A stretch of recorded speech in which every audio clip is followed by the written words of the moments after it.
സുവിശേഷം പ്രസംഗിക്കുന്ന ഒരുത്തനെ കൊന്നുകളഞ്ഞാൽ സുവിശേഷം അവസാനിക്കില്ല.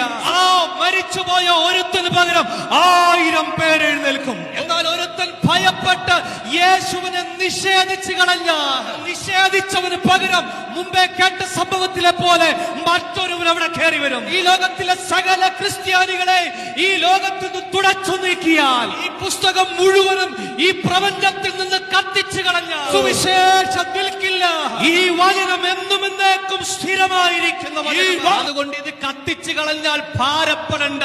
ഈ ലോകത്തിലെ സകല ക്രിസ്ത്യാനികളും ഇല്ലാതെ പോയാൽ ക്രിസ്തു ഇല്ലാതെ പോകില്ല. ഇല്ലായ്മയിൽ സകലത്തെ ഉളവാക്കിയ ദൈവം അവൻ നൂറുകണക്കിന് ക്രിസ്തീയ വിശ്വാസികളെ വീണ്ടും ദൈവം എഴുന്നേൽപ്പിക്കും. കാരണം ഈ ദൈവത്തിന്റെ വചനം കുറെ അക്ഷരങ്ങളും കുറെ മഷിയും കുറെ പേപ്പറും അല്ല, ഇത് ആത്മാവാണ്. ജീവനുള്ള ദൈവത്തിൽ നിന്ന് പുറപ്പെട്ടതാണ്. പ്രവചനം 55-ാം അധ്യായം 10-11 വാക്യം. മഴയും ഹിമവും ആകാശത്തുനിന്ന് പെയ്യുകയും അവിടേക്ക് മടങ്ങാതെ ഇതപ്പാൻ വിത്തും തിന്നാൻ ആഹാരവും നൽകത്തക്കവണ്ണം ഭൂമിയെ നനച്ച് ഫലവത്താക്കി അങ്ങനെ വിളയിക്കുന്നത് പോലെ നമ്മുടെ കർത്താവ് പറയുക, എന്റെ വായിൽ നിന്ന് പുറപ്പെടുന്ന എന്റെ വചനം അങ്ങനെ തന്നെയായിരിക്കും. അത് വെറുതെ എന്റെ അടുക്കലേക്ക് മടങ്ങി വരാതെ എനിക്കിഷ്ടമുള്ളത് നിവർത്തിക്കുകയും. കർത്താവിന്റെ വചനം എന്റെ വായിൽ നിന്ന് പുറപ്പെട്ടാൽ എന്തിനു വേണ്ടിയാണോ ആ വചനം പുറപ്പെട്ടത്, പുറപ്പെട്ടതിന്റെ പർപ്പസ് പൂർത്തീകരിച്ചതിന് ശേഷം മാത്രമേ അത് മടങ്ങിപ്പോകുള്ളൂ.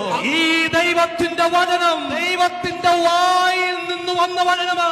ഈ പുസ്തകം കത്തിച്ചു കളഞ്ഞാലും, ഈ പുസ്തകം പ്രസംഗിക്കുന്നവരെ കത്തിച്ചു കളഞ്ഞാലും കർത്താവിന്റെ വായിൽ നിന്ന് വന്ന വചനം അത് പൂർത്തീകരിക്കുക തന്നെ ചെയ്യും. കാരണം എന്തെന്നറിയാമോ?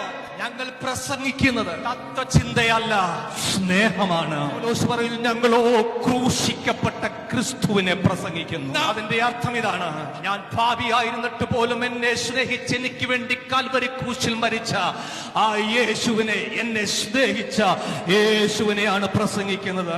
തത്വചിന്തയായിരുന്നെങ്കിൽ ജീവനെ പേടിച്ചിട്ടിട്ട് പോയേനെ. എന്നാൽ സ്നേഹം പ്രസംഗിക്കുന്നത് കൊണ്ട് സ്നേഹിച്ചവന് വേണ്ടി ജീവൻ കൊടുക്കാൻ തയ്യാറാകുന്നത്. ഈ വചനം സത്യമാണ്.